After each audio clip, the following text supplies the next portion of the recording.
alleges that between at least 2008 and the present, Combs abused, threatened, and coerced victims to fulfill his sexual desires, protect his reputation, and conceal his conduct.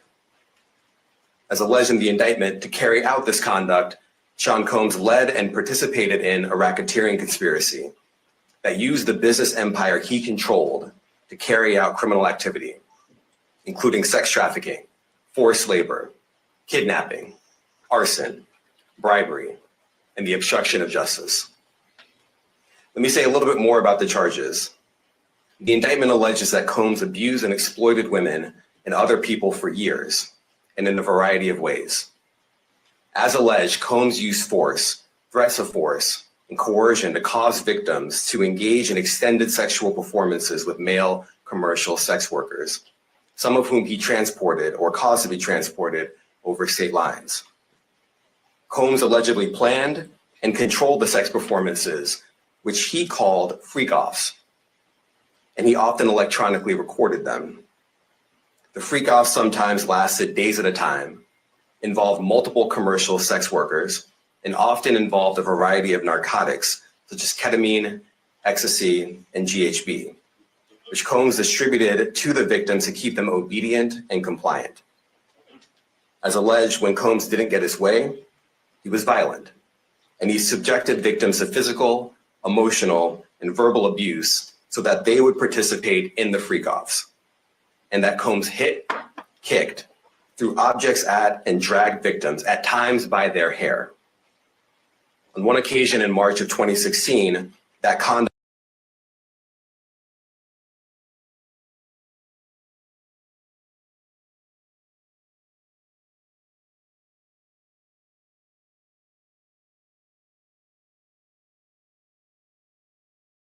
Developing now, new details are emerging about the FBI raid on homes owned by rapper P. Diddy.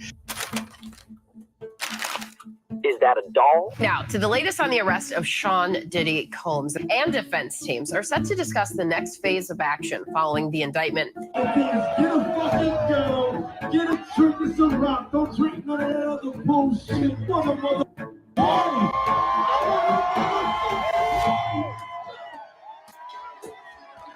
I hope y'all are sitting down because the tea that's been spilled about Diddy will leave you shook. The FBI just searched his house, and what they found is unbelievable. They discovered that Diddy's been throwing wild parties called freak-offs at his place. But what exactly did they uncover that has everyone talking, and how has he managed to keep this hidden all these years? Let's get right to it.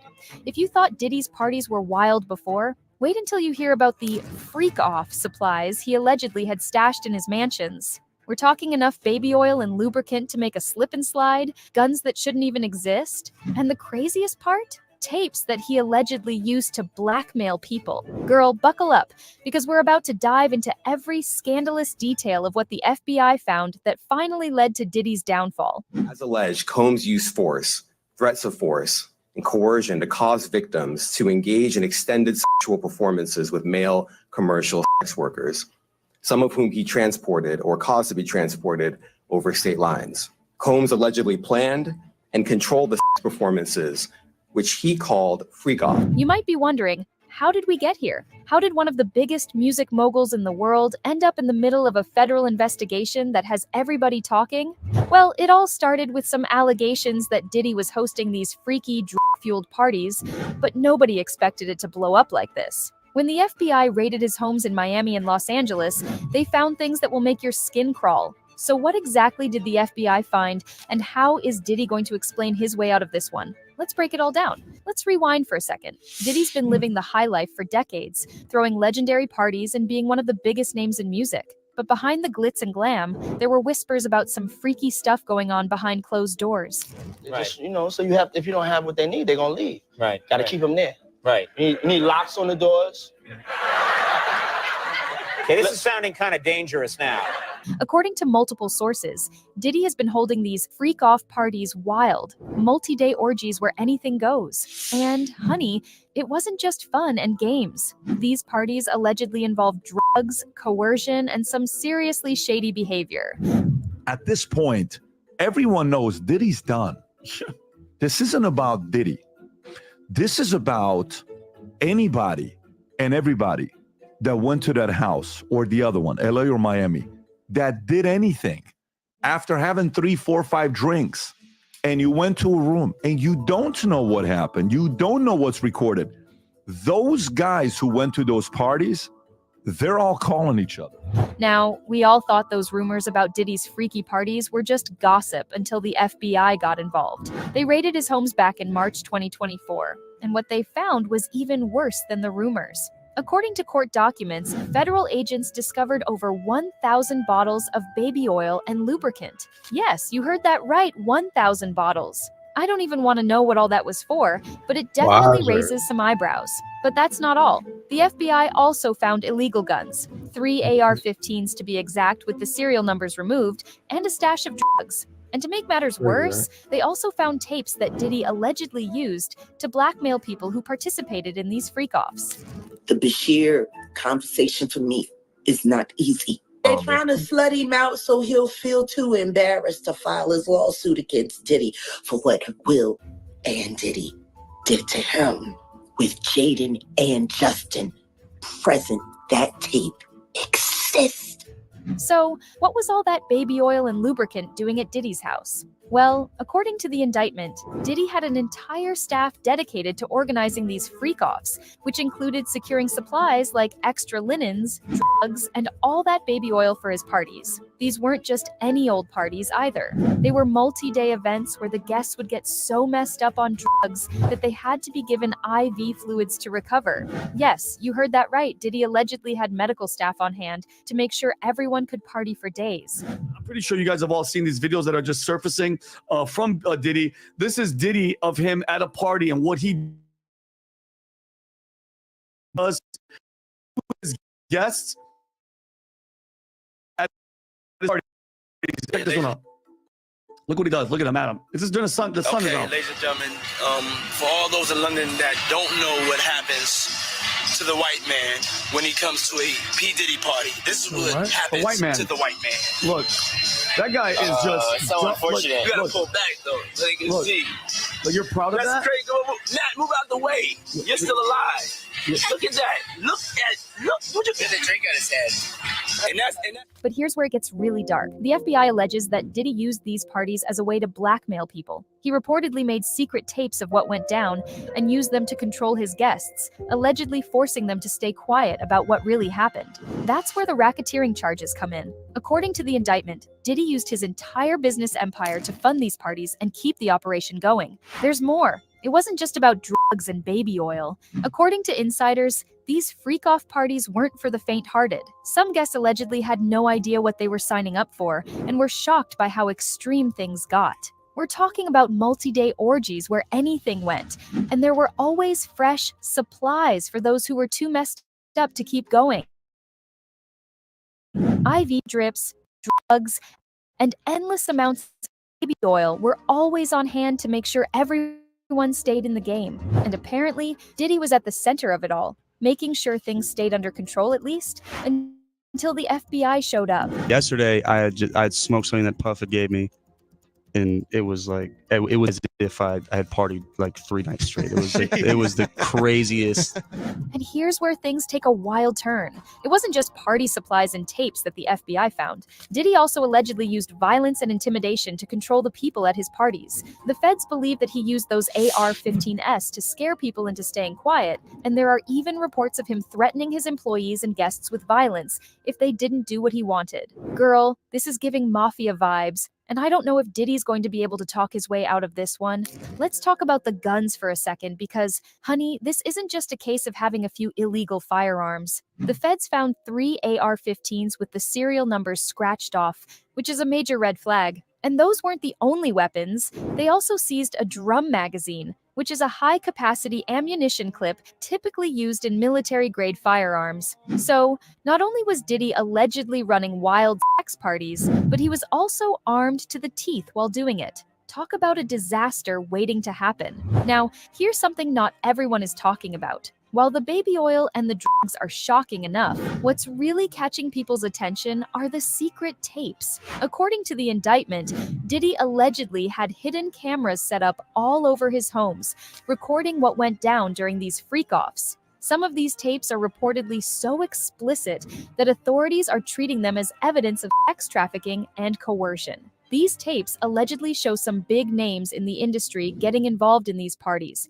which means this case could blow up even more. If Diddy used these tapes for blackmail, as the FBI suspects, we could be looking at one of the biggest scandals in Hollywood history. Social media, of course, is going crazy over this. People can't believe what the FBI found, and the baby oil bottles have basically turned into a meme at this point. One user tweeted, 1,000 bottles of baby oil? Diddy's house must have looked like a Costco for freaks. Another said, so Diddy was out here running a freaky spa day for his guests? What's next? A candlelit dinner with IV drips. The reactions are hilarious, but underneath all the jokes, people are genuinely shocked at how deep this goes. But here's something not a lot of people are focusing on: the charges of sex trafficking. According to prosecutors, Diddy allegedly coerced women into participating in these parties through manipulation, drugs, and even threats of violence. Some of the women reportedly tried to leave, but Diddy used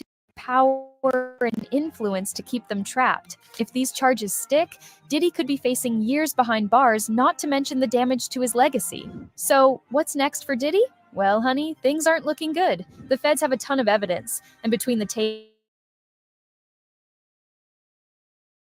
guns, and the drugs, it's hard to see how Diddy could possibly talk his way out of this. His legal team is probably working overtime right now, but with these charges, racketeering, sex trafficking, and more, he could be facing some serious jail time. And let's not forget, if those tapes get leaked, it's not just Diddy who's going down. There could be a lot of big names caught up in this mess. Honestly, this is one of the wildest stories we've seen in a long time. People thought Diddy was just a party guy, but this is a whole new level of drama. One fan commented, I can't believe Diddy's been living a double life like this. This is some Wolf of Wall Street meets Eyes Wide Shut craziness. And another said, if Diddy goes down, Hollywood is about to implode. Woo, y'all, things are getting real. What do y'all think? Is Diddy guilty of running these freaky, dangerous parties? Or do you think he's being set up? Drop your thoughts in the comments below, and don't forget to like and subscribe for more tea. And while you're here, check out our latest video on the wildest celebrity arrests of 2024. You won't believe who's next in line for the handcuffs.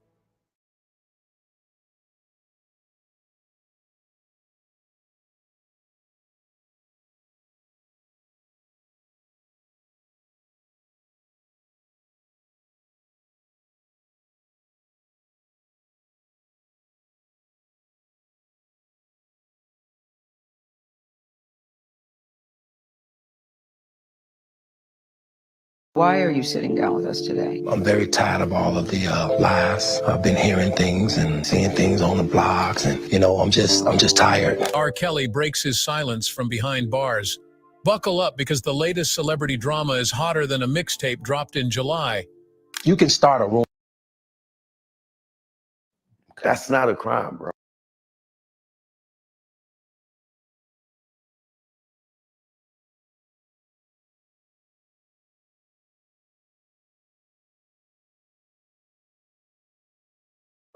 If Diddy is this super freak nigga that loves to have sex with baby oil all over the place, where's the crime in that?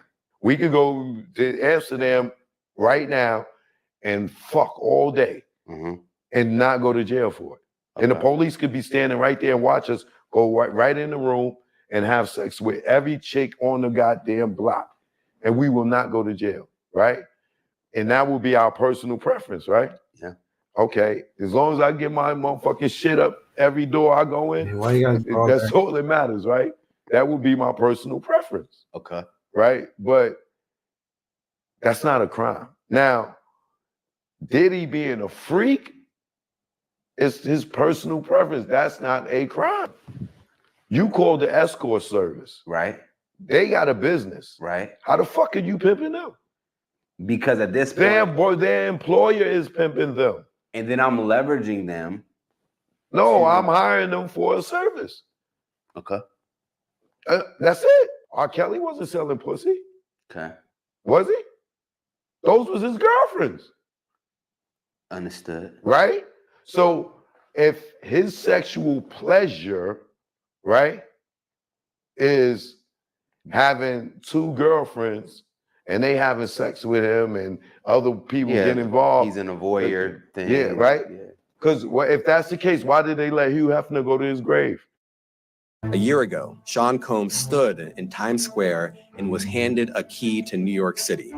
Today, he's been indicted and will face justice in the Southern District of New York. One of the most famous names in the hip hop world is now facing 3 charges in federal court. Many people have come forward in recent months to accuse Sean Diddy Combs of abuse, sex trafficking, drug possession, and more. But now the federal government is getting involved and promising to bring down the rap mogul's alleged criminal empire. Welcome to Sidebar, presented by Law and Crime. I'm Jesse Weber. This office is determined to investigate and prosecute anyone who engages in sex trafficking, no matter how powerful or wealthy or famous you may be. No one should doubt our commitment on that. Talk about a day in the legal and crime world. And today, it all centers around Sean Diddy Combs and all of these details and filings in his new criminal case. And we're going to break it down for you right now, give you everything you need to know. So the Southern District of New York is promising justice for multiple victims who say that rapper, producer, businessman Combs used his power, influence, and wealth to intimidate them into doing his bidding, whether that was obtaining drugs, performing sexually, cleaning up after apparent sex acts. Now, we've, of course, been reporting on Combs for months here on Sidebar. In November of last year, Cassandra Ventura, Cassie Combs' ex, filed a huge lawsuit against him, claiming that he abused her physically, sexually, emotionally for years before she was finally able to get away.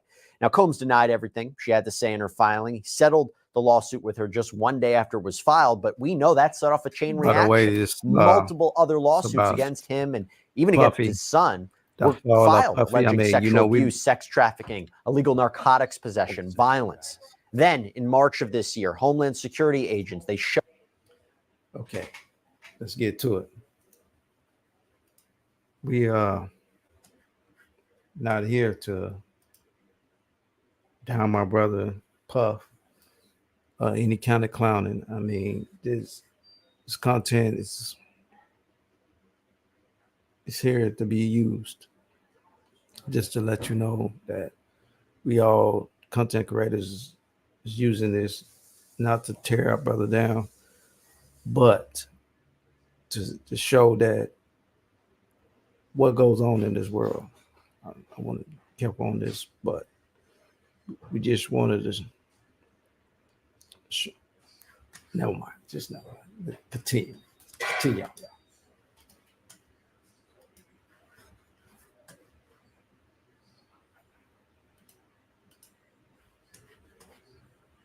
Show up at Combs' homes in both Miami and Los Angeles, search warrants in hand. They raided both locations, seemingly collecting a huge amount of evidence, which we will get through in a moment. And we learned at the time that this was connected to a sex trafficking investigation out of the Southern District of New York, but we didn't know all the exact details. Well, you fast forward to this week, and Combs was officially arrested Monday night at the Park Hyatt Hotel in New York out in Manhattan. According to his defense team, he had been booked there since September 5th. That was nearly 2 weeks ago. And he was in town in anticipation of the charges being filed, which is important because now that Combs has been arrested and charged, he says this is an example to show he's not a flight risk. He's been cooperative. However, when U.S. Attorney Damian Williams, again from the Southern District of New York, held a press conference and was asked about Combs' cooperation in this case, he seemed skeptical. Let me just say this. I think that generally with increasing frequency, the word cooperative or cooperating has taken on tremendous elasticity, and it no longer really bears any relation to what the word means when we use it in a very specific context. So responding to lawful process and the like does not qualify as cooperation when we use that term here. Now, there are still questions about future filings, possible charges against co-conspirators, whether Combs will be hit with additional charges. What we do know is we are now getting a look at what the prosecution believes they can prove. And that brings me to this major indictment against Sean Combs. So, Prosecutors filed documents in federal court that lay out the accusations against Combs and his associates. Although, to be clear, Combs is the only one named in this filing for now. He faces 3 charges: racketeering conspiracy, sex trafficking by force, fraud, or coercion, and transportation to engage in prostitution. Now, during a hearing on Tuesday, Combs entered a not guilty plea to every charge. And if he is convicted of all charges, Combs faces a minimum of 15 years in prison with the possibility that the 54-year-old could spend the rest of his life behind bars. That's what we're talking about here. So we're going to break down each of these counts for you, as well as more on why Combs says he should be allowed out on bail while he waits trial. And let's start with the indictment. It's 14 pages, jam-packed with information. I want to hit the highlights. So first, right out of the gate, the government lays out some pretty damning accusations. Quote, "For decades, Sean Combs, a.k.a. Puff Daddy, a.k.a. P. Diddy, Diddy, a.k.a. P. D, Love," they, throughout the course of this indictment, refer to him by his many monikers, the defendant abused, threatened, and coerced women and others around him to fulfill his sexual desires, protect his reputation, and conceal his conduct. To do so, Combs relied on the employees, resources, and influence of the multifaceted business empire that he led and controlled, creating a criminal enterprise whose members and associates engaged in and attempted to engage in, among other crimes, sex trafficking, forced labor, kidnapping, arson, bribery, and obstruction of justice. Which brings me now to count 1, racketeering conspiracy. So the main idea here is that there is a criminal agreement, an agreement to engage in racketeering. And racketeering is when there is a criminal enterprise, it's like organized crime, a grouping of people who break the law. They commit crimes. Now, it doesn't need to be Sean Combs Breaks the Law LLC. You don't need an official company, just an organized group of people, organized crime. And a criminal enterprise is supposed to have a common goal. So whether it was to benefit financially, whether it was to satisfy Sean Combs' sexual desires, whether it was to protect him, there has to be a common goal in mind. We saw this, we're seeing this actually, I should say, in the Young Thug trial out of Georgia. Big thing for the prosecution is they have listed a number of different crimes. They're trying to say this wasn't done in an individual capacity, but it was done to further that gang. Similar idea here. Okay. Now, also, as you're going to see here, in a racketeering case, there are numerous predicate crimes. These are underlying crimes that Combs is not specifically charged with, arson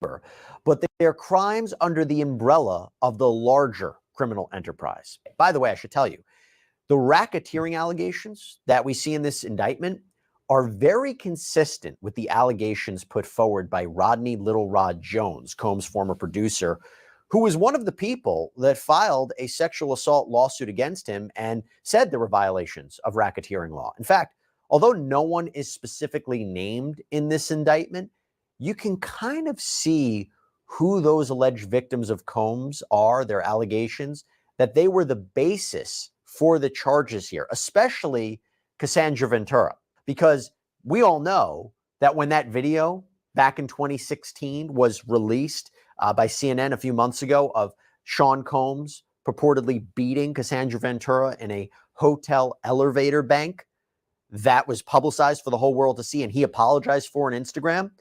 That is mentioned specifically in this indictment. Now, reading from the indictment, it says, quote, "The defendant and others known and unknown participated in unlawful and other activities related to the conduct of the Combs Enterprises affairs.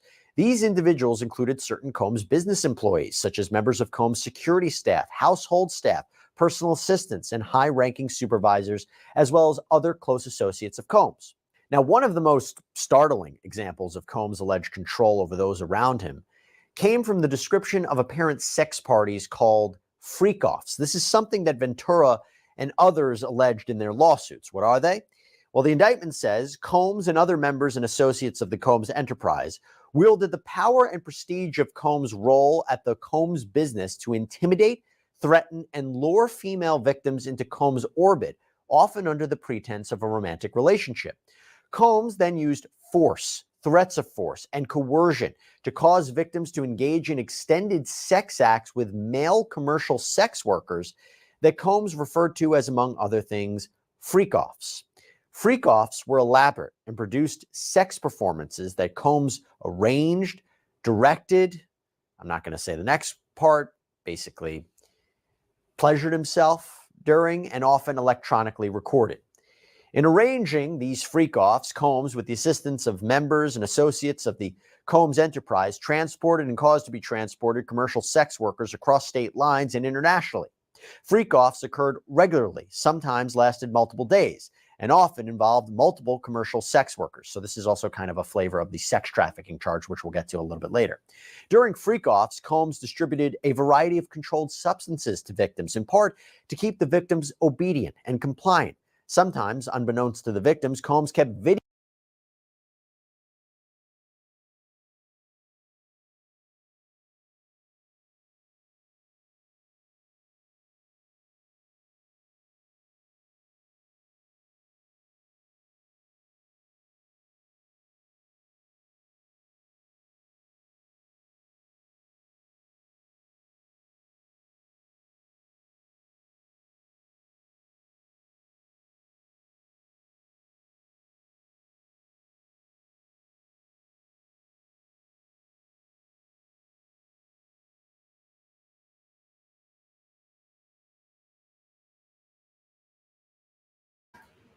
Oh, still this I'll be back on this. So we will continue.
All right, y'all. It's not over yet. I'm just working on this. And then we continue a little bit of this live here. But I want to just make sure everything go all right here. It's seems some way that jumped off here. All right. I think I'm back.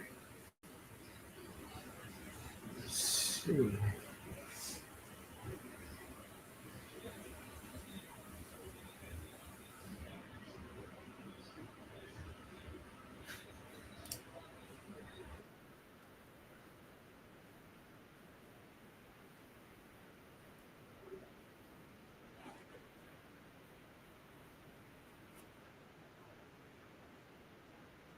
Gonna take a look at it, and it's yucky, you guys. So you got to put on your big boy pants to see this stuff. I'm ready for further questions of what's left out, what the government knows and doesn't know, but we're going to go through it. So here we go.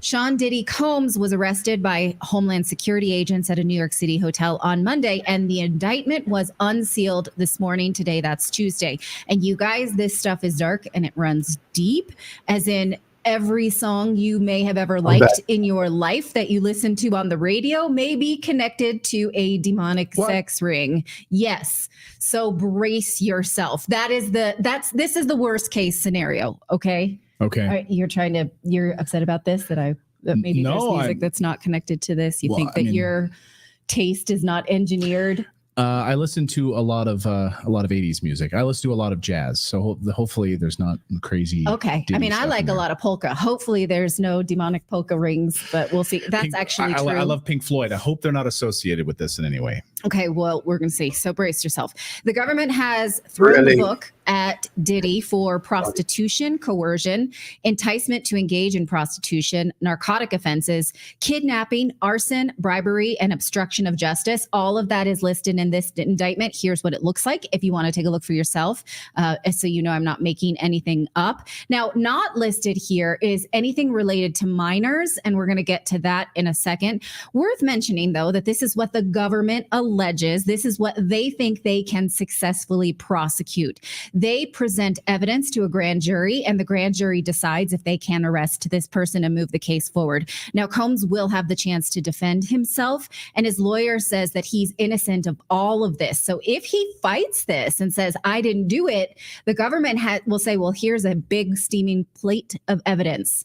And so will he actually do that? The lawyer says he will fight like hell to get his client released on bail. That's not likely, but we'll see. I mean, it would be $1 bajillion. I would think they've already taken his passport. The government says they have copious amounts of evidence since their extensive raid on his properties and his electronics. Here is prosecutor Damian Williams summarizing that evidence. During those searches, agents seized evidence of the crimes charged in this indictment. They seized firearms and ammunition, including 3 defaced AR-15s and a large capacity drum magazine. They also seized evidence of the freak-offs, electronic devices that contain images and videos of the freak-offs with multiple victims. And they seized cases and cases of the kinds of personal lubricant and baby oil that Combs' staff allegedly used to stock hotel rooms for the freak-offs, more than 1,000 bottles altogether. Here are some of the items that we recovered during the searches.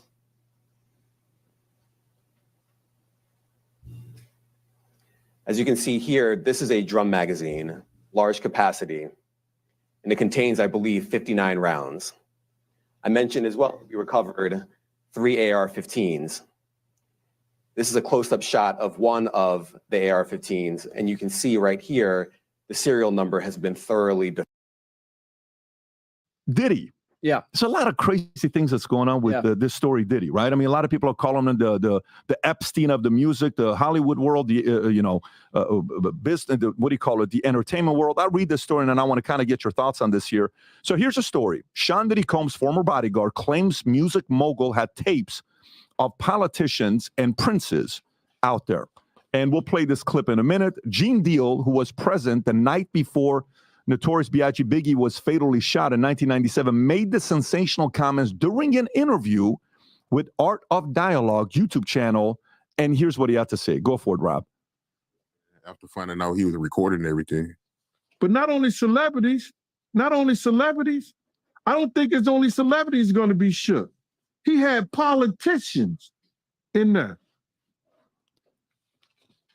He had princes in there. Uh-oh. He also had a couple of preachers in there. Oh, damn. Is he talking about who I think he's talking about? You think? Is he? Hallelujah. Cat Williams commented on that. Cat Williams definitely brought him on. A preacher? Yeah. Oh, yeah. You know what preacher that is? I don't. Okay. You don't know the preacher that was seen with Diddy at one of the parties that Cat Williams says, I don't care whether you're TD Jakes or Diddy. Oh, yeah. So he goes the truth is coming out in 2024. Listen, again, this is allegedly. That's what he's saying. Your thoughts on this story here? So it wasn't just this guy that was saying it. Lil Rod, the former producer, filed the lawsuit, and he said every room in Diddy's mansions were wired with cameras. And he had some of the footage, he had some of the pictures, and he displayed those in the lawsuit that came out. And this was used for blackmail material. They'd bring in these people. A lot of these people were also aspiring young artists in the music industry. And then these parties were sponsored by Motown Records CEO, Universal Records CEO. This goes all the way to the top. And so you have these people in compromising situations. The drinks were laced. The videotapes were hot. And then at the end of the day, you wake up the next morning, what did I do? And then they have compromising material on you. And then they can guide your career. They could kill your career, but they got you. And it wasn't just people in the music business. As you said, there were athletes, there were celebrities, there were politicians, people from the royal family. And we were also told by the former bodyguard that Diddy was an FBI informant. Whoa. So he was a snitch and was feeding information to the feds.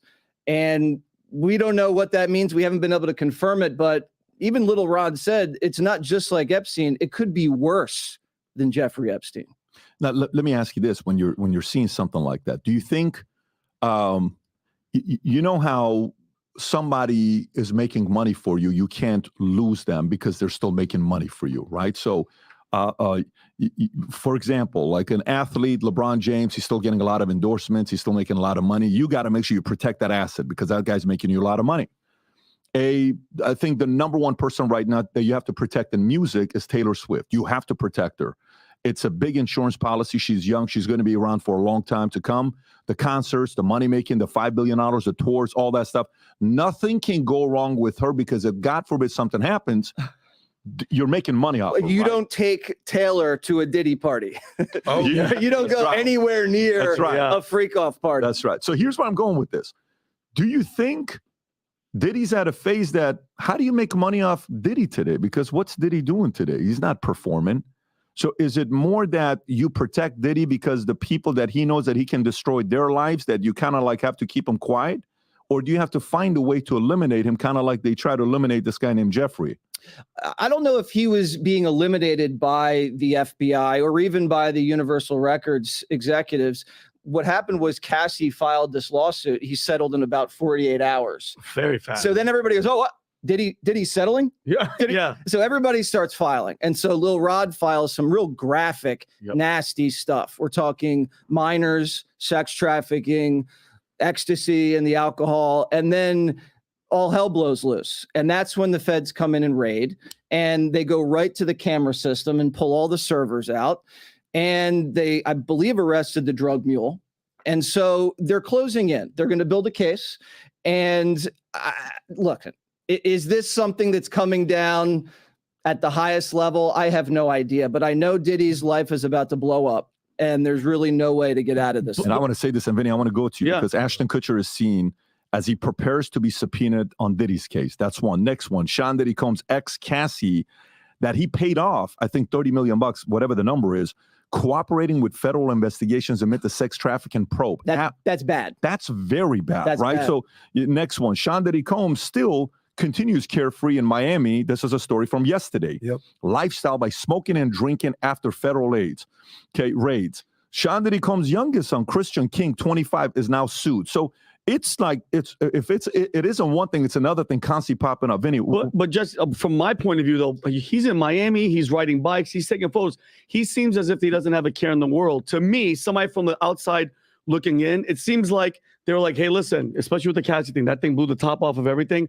We have to go in there. You don't be there. We're going to make the play. We're going to grab all the footage and everything. I think people are going to fall. Nothing is going to happen to him. He's going to be protected. But they've been using Diddy for how long, Jesse? From the politicians, from Maxine Waters? So back in 2004, he launched Vote or Die. Yep. So he was for Kerry. Then he was for Obama. Yep. Then it was for Hillary. And then he's for Biden. So he has been the community organizer for the Democratic Party in the streets for about 20 years. He's a valuable asset. Big time.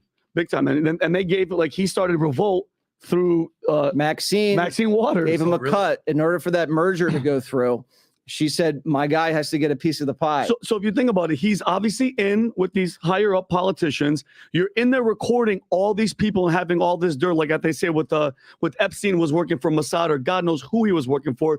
Who knows who Diddy was? Like, he's not recording all these people, all these princes, just to have like footage for when he's older to show to his kids. This is a coordinated thing, and I think the Cassie thing blew the top off. And now they're like, we have to go in and make sure nothing is incriminating for us, or else he does. Right, because when they went in and raided Epstein's mansions, we never saw any of that footage. Not 1 minute. Only Ghislaine Maxwell went down. Bingo. They never got anybody else, and he had tapes in Little St. James. He had tapes in the Upper East Side. He had tapes in New Mexico and Palm Beach. We never heard anything else about that. Exactly. Jesse, you said something a little bit earlier that I was like, whoa, because he's been called the Black Epstein. Yeah. You said earlier that this could even be worse than Epstein. How do you feel about that? Like, that's a pretty shocking statement. That's what Lil Rod alleges in the lawsuit. But you've covered this. How do you stand on? I don't know if he's talking about the violence towards women or the age or the age factor of the minors or the drug factor. Epstein, there was not a lot of drugs. This case has drugs. Yeah. This case has lots of narcotics. If you read the filings, we're talking meth, cocaine, PCP, ecstasy. The stuff in the drink to make you pass out so you don't remember whatever. Roofies. Roofies. Rohypnol. Hangover. Yeah, everybody was getting roofie. And apparently everybody, there was even conversation of, I just saw another video where Diddy is giving a drink to Justin Bieber. And and there's another cut of him in the party. And Justin Bieber just looks like a little bit What off. age was he at the time? Does it really matter at that point? Justin Bieber's now just, I mean, he was young with blonde hair. Like he was like, what, 17, 18? Did you see this video? Yeah, Watch him pat him down. Look, this is checking recently. for potential. Look, he's touching wires. Watch he's this. touching his chest. He's touching his chest. Make sure you don't have a wire on you. Look So at that. I got a message. I'm trying to see. I'm not going to reveal the source, but I got a message from a guy saying that some of this has to do with that drink company, the Diageo. Diageo. That is, if you look at, can you type in what Diageo's market cap is? They're Pull up. massive.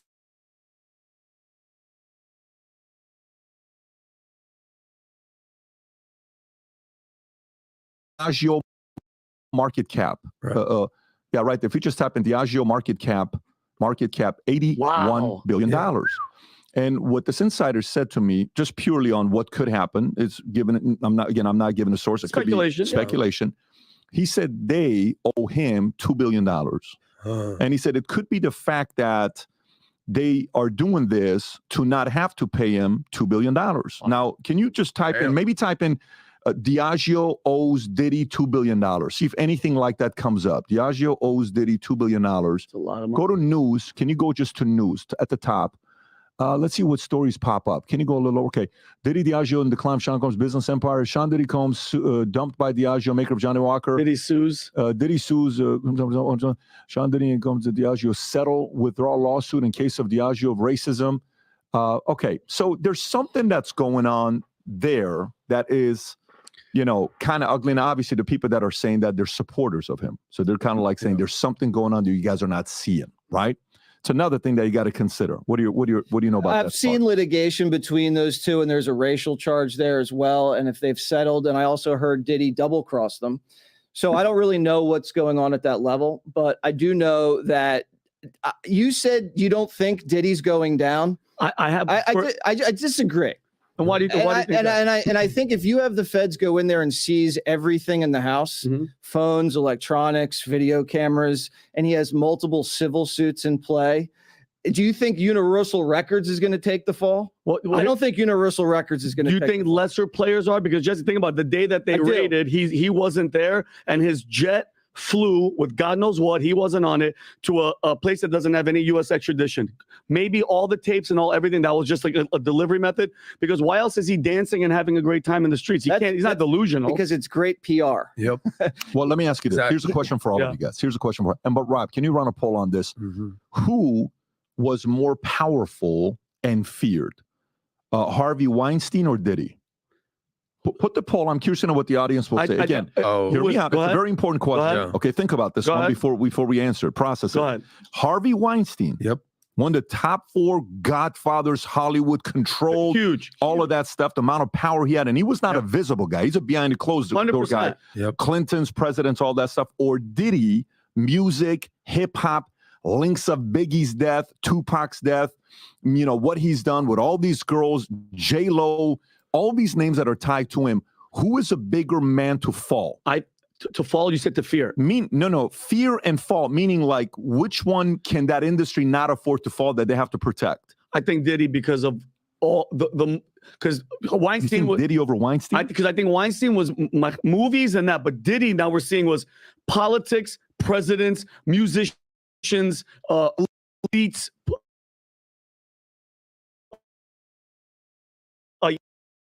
think Diddy. I don't think it's close. I think it's Weinstein, man. This guy, Yeah, Hollywood, bro. I think the fear is. I think There's a the big fear difference is in on- Hollywood But and did he have, Bad Boy anybody murdered? Did he have anybody killed?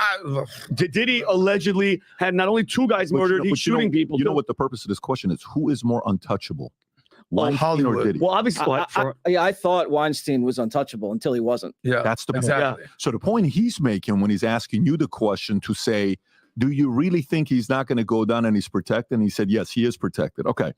I had Bernard Kerik at the house. We're having lunch yesterday or 2 days ago, right? Bernie. And so I said, so in New York, for the longest time, when you watch these movies, right? Mobster, great movie, the old Mobster movie where it's the story of Lucky and Meyer Lansky and Frank and Ben Siegel and all this stuff. Phenomenal. If you want to know the history of mob, that's the movie to watch. A beautiful movie filled with a lot of facts on what happened. Nobody ever thought that the mob was going to fall. Nobody ever thought. They thought they were untouchables. There's a movie, I think, called The Untouchables. Yeah, right? it Or was show that was Chicago. called The movie Untouchables. Kevin Costner. Right. Yeah. So, and then the day the 240 whatever guys are walking out like this and just going on saying, wait a minute, how many judges did they have? How many cops did they pay off? How many guys in politics did they have? And nobody thought anything was going to happen to them. Do you think something like that it's about to happen where you see a bunch of these music industry, Hollywood moguls coming out like that? Like you think it's going to be that ugly? Or you think it's going to be more like, because look, Harvey Weinstein, have you seen his latest pictures, what he looks like? He went from the powerful guy, sitting there like this and having Like a hard wheelchair. That demon. What do you think? I think you're never going to see a guy like Universal Records CEO or a Motown Records CEO go down. Those guys are executives. They're well connected. They're going to make Diddy take the fall. And you think so? Because there can always be another Diddy. Someone else will pop up and do the same thing. This was a widespread operation. It was a racketeering conspiracy where these record companies would then sponsor these parties, hand Diddy loads of cash that he used for the drugs, the trafficking, and this was all videotaped. And then they would profit from these young people that came up in the business that were at these parties. They took them to the studios, they signed them to labels, and then they used them to make money. And this was a grand scheme. If the feds want to go all the way up the food chain on it, they can go as high as they want. But something tells me they're going to suppress it and have one guy take the fall. Do you guys think? Sorry, Tom. Do you guys think that which one's more like more probable? Him going to jail and getting in trouble for it, or something, God forbid, happening where he kills himself because he can't take it like Epstein? Which one, Adam? What do you think? You think Diddy's going to go behind bars? He's too much of a narcissist to kill himself. What I'm saying, I'm being facetious. Jeffrey Epstein did not kill himself. Let's just use the word allegedly around our friend Jesse. You know what? No, this is Vincent O'Shannessy belief. I'm not stupid. What I'm saying is, what do you jail or so I line up with Jesse. I went to school at Pepperdine with a guy who became an auditor, and he was an auditor at that time with a company called Touche Ross. And the record industry is the largest long-term racketeering organization in human history. You go back to, he never lost an audit case. He would find out that they were pressing records in the Philippines when they were only supposed to be pressing records in Mexico and the US.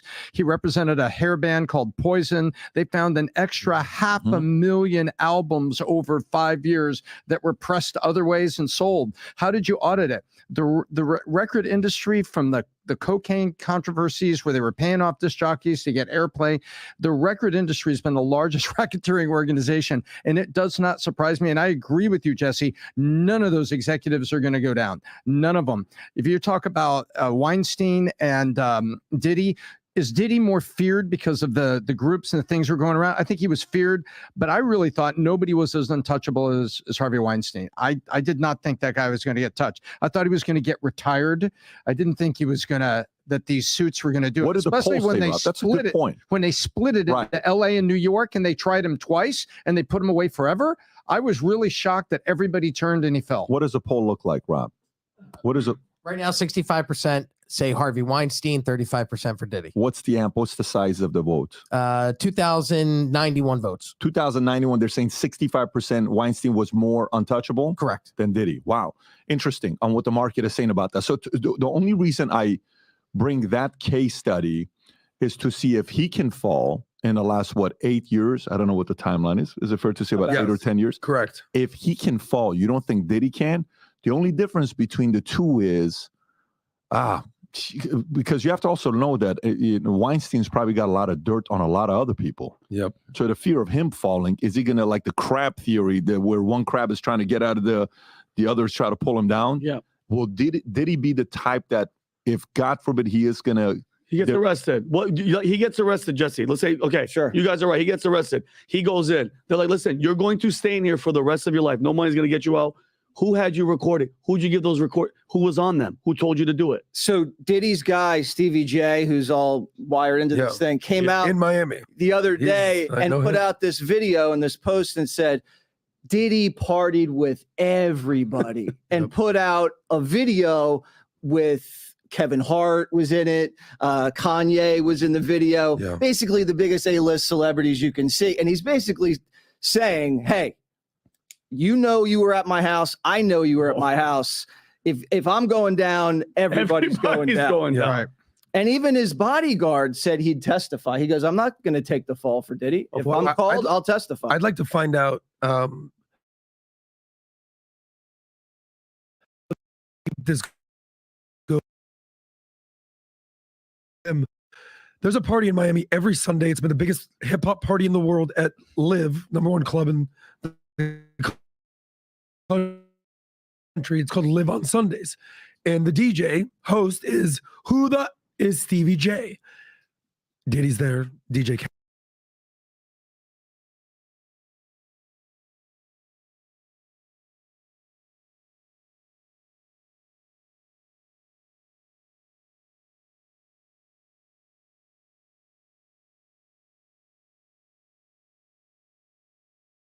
All of these big dick deviants is all catching hell in 2024. It's up for all of them. It don't matter if you Diddy or whoever you is, TG Jakes, any of them. All lies will be exposed. That's all. And anyone who takes that the wrong way, know why they take it the wrong way. The truth is the light. I need to have another one of these. Amen. Amen. Shit. I kind of get one here. All right.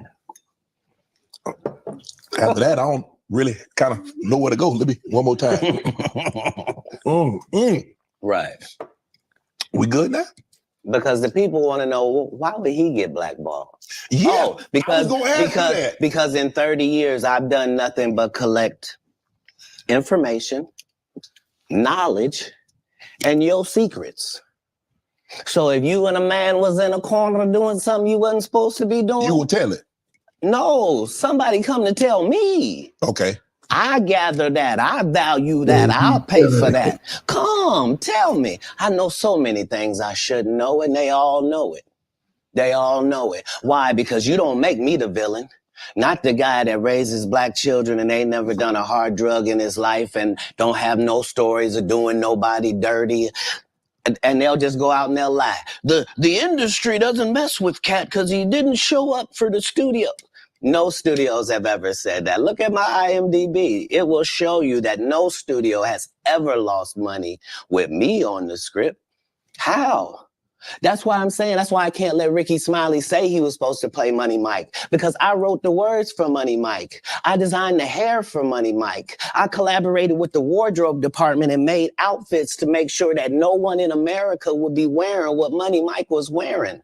I told them to go get the Prowler. I then told them to paint it purple.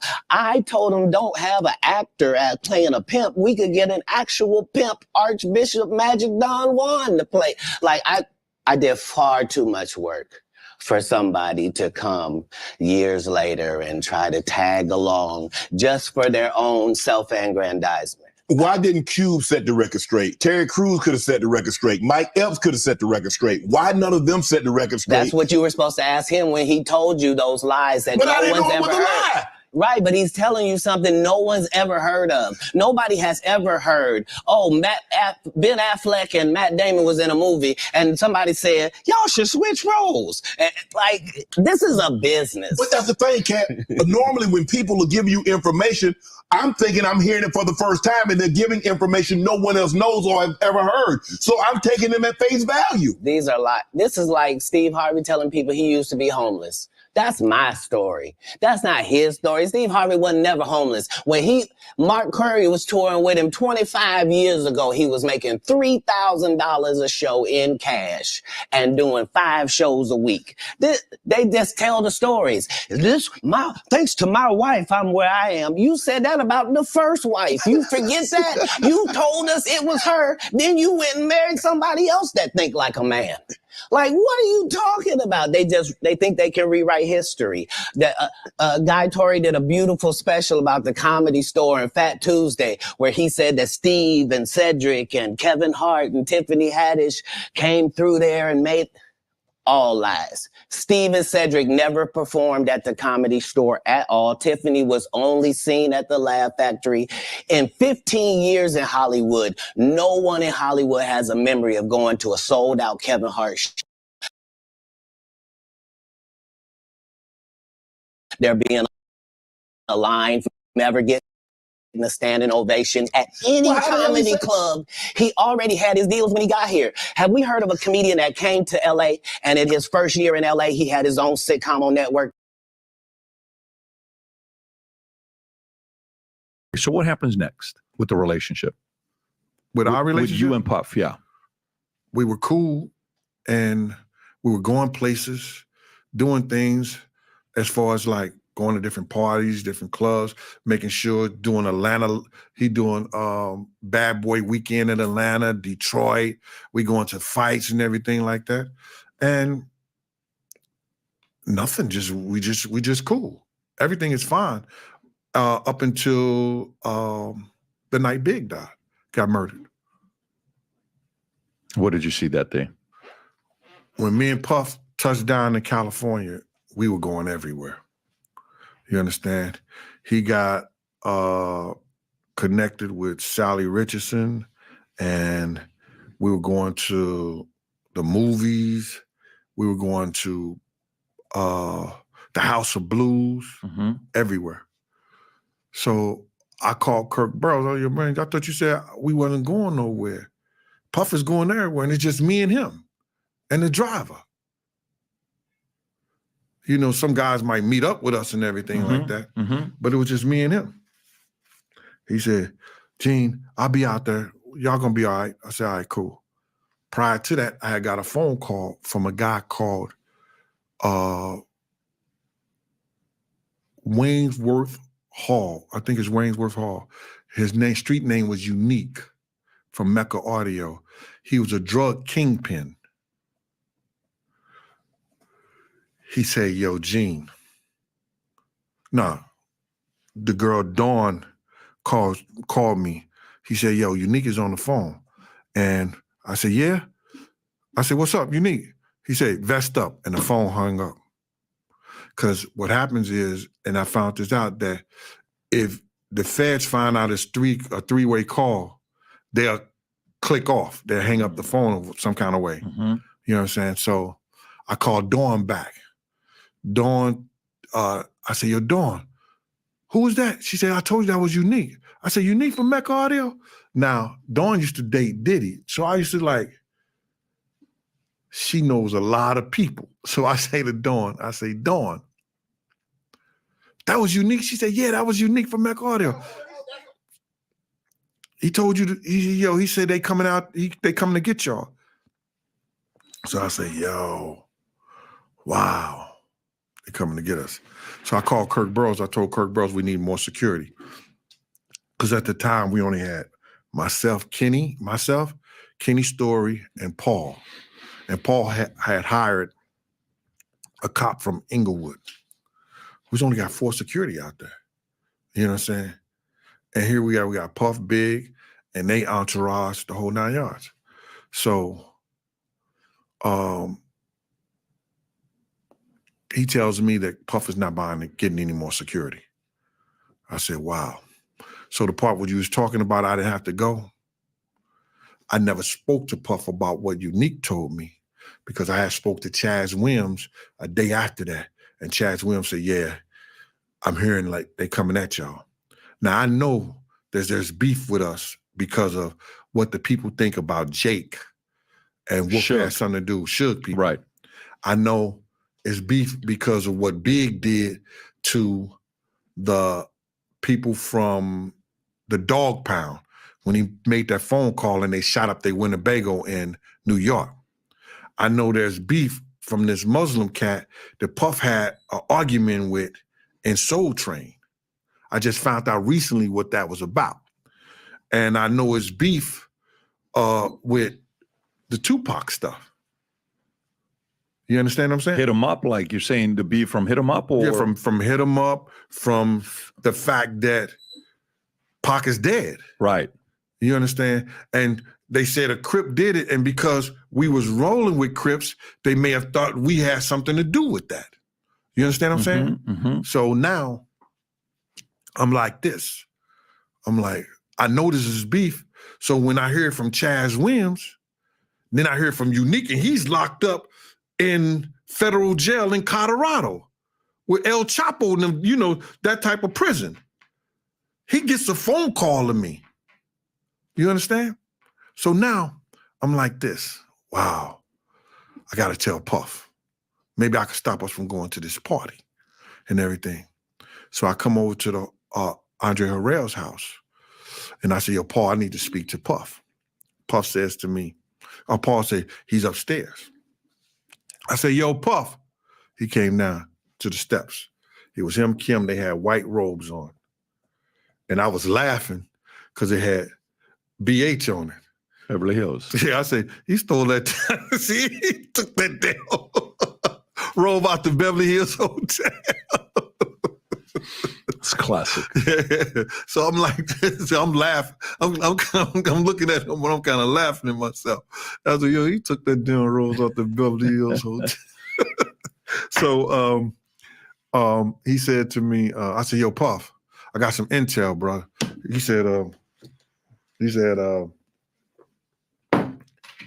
what's up, Gene?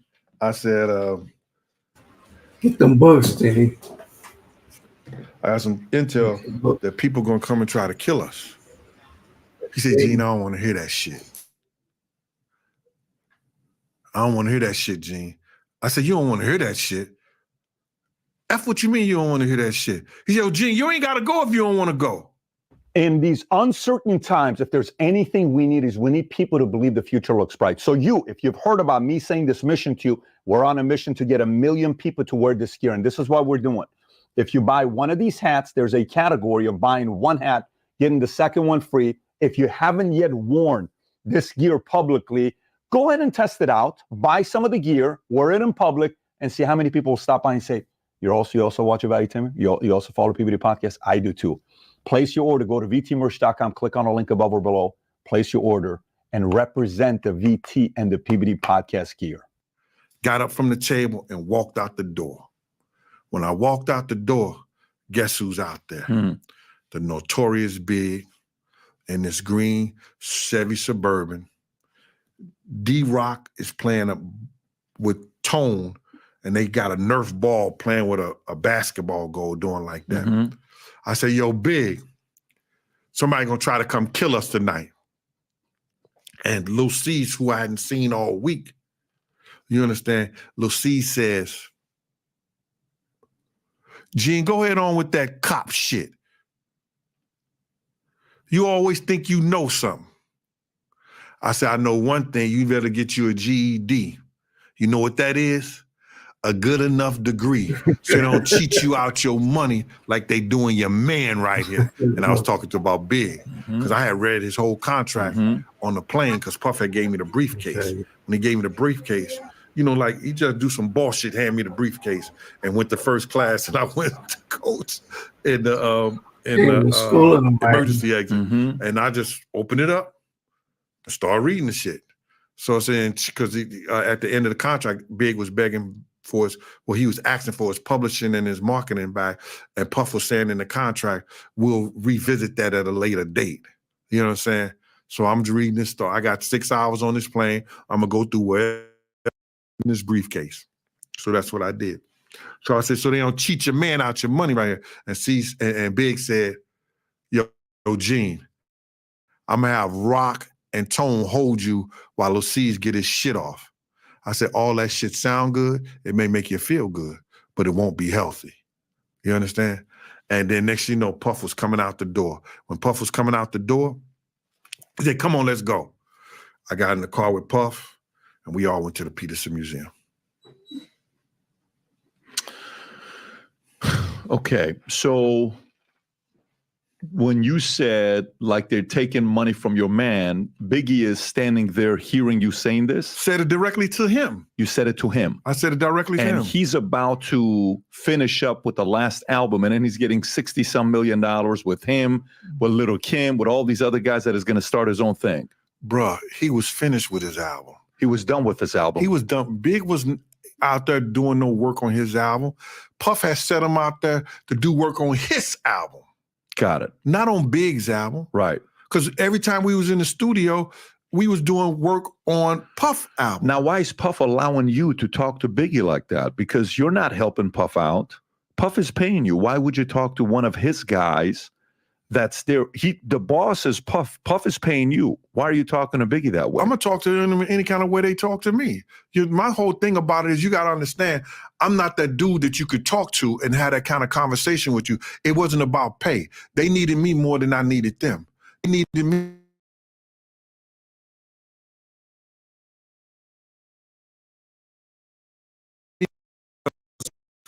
They felt safe because I worked for Chaz Williams from Black Hands. Who's paying you? Who's paying you at the time? Who's paying me? Yeah. It depends on what day it is. But when you're in LA, who's paying you when you're in LA?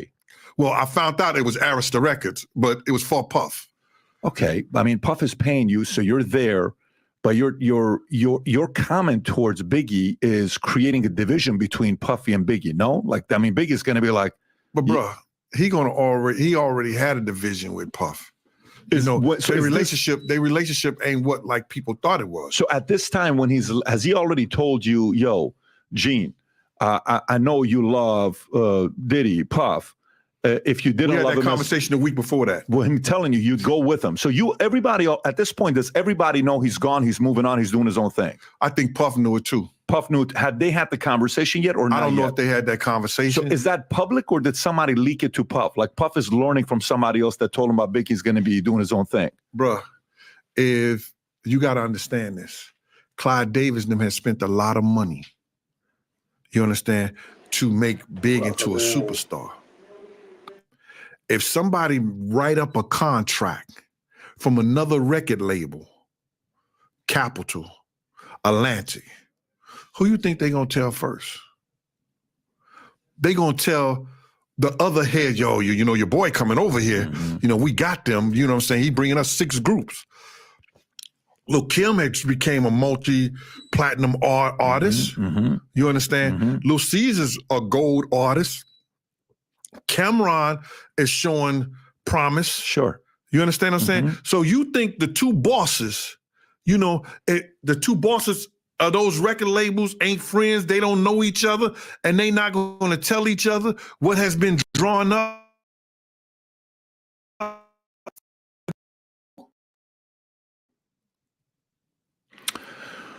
Okay, so fair. So let's say at this point, so now you guys are leaving, okay? Right.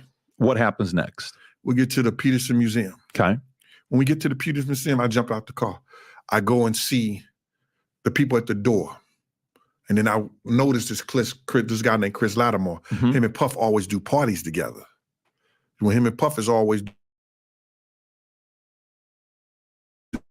parties together, light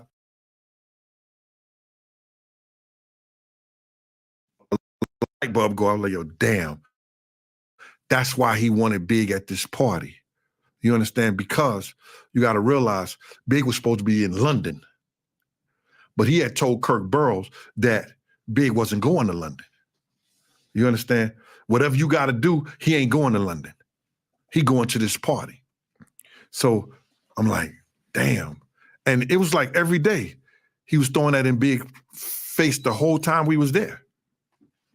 And I just found out recently by watching a YouTube show, you understand, Math Hoffa, that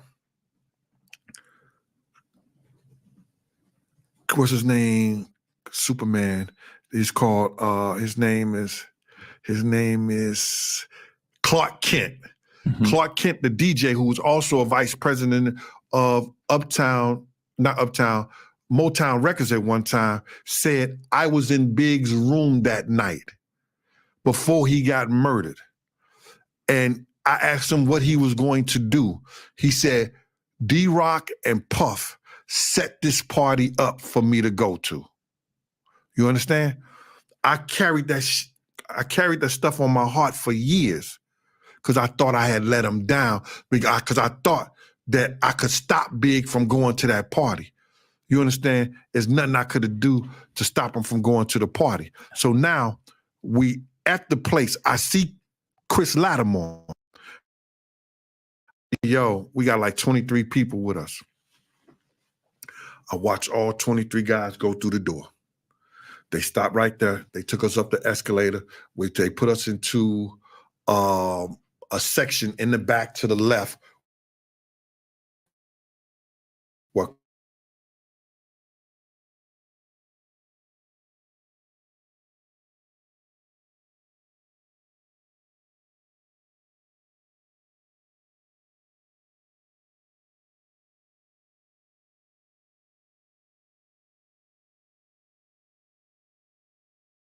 All right, guys. I'm about to end this live and call it. I mean, it's been an hour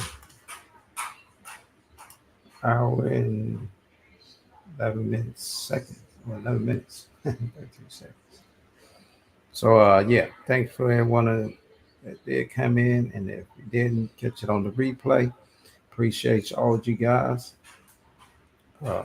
coming in on this live that I'm doing. I'm just getting familiar really to doing these. I'm going to do more. And I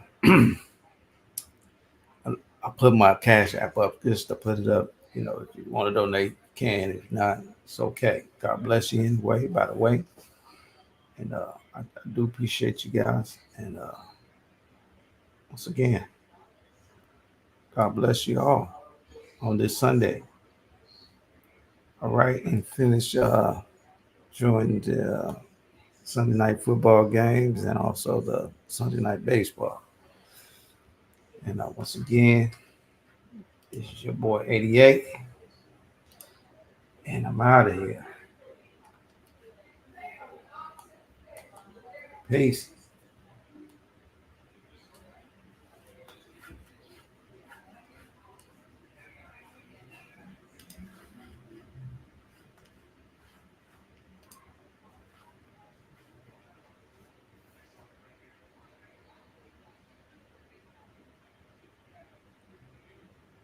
Peace, guys. Peace.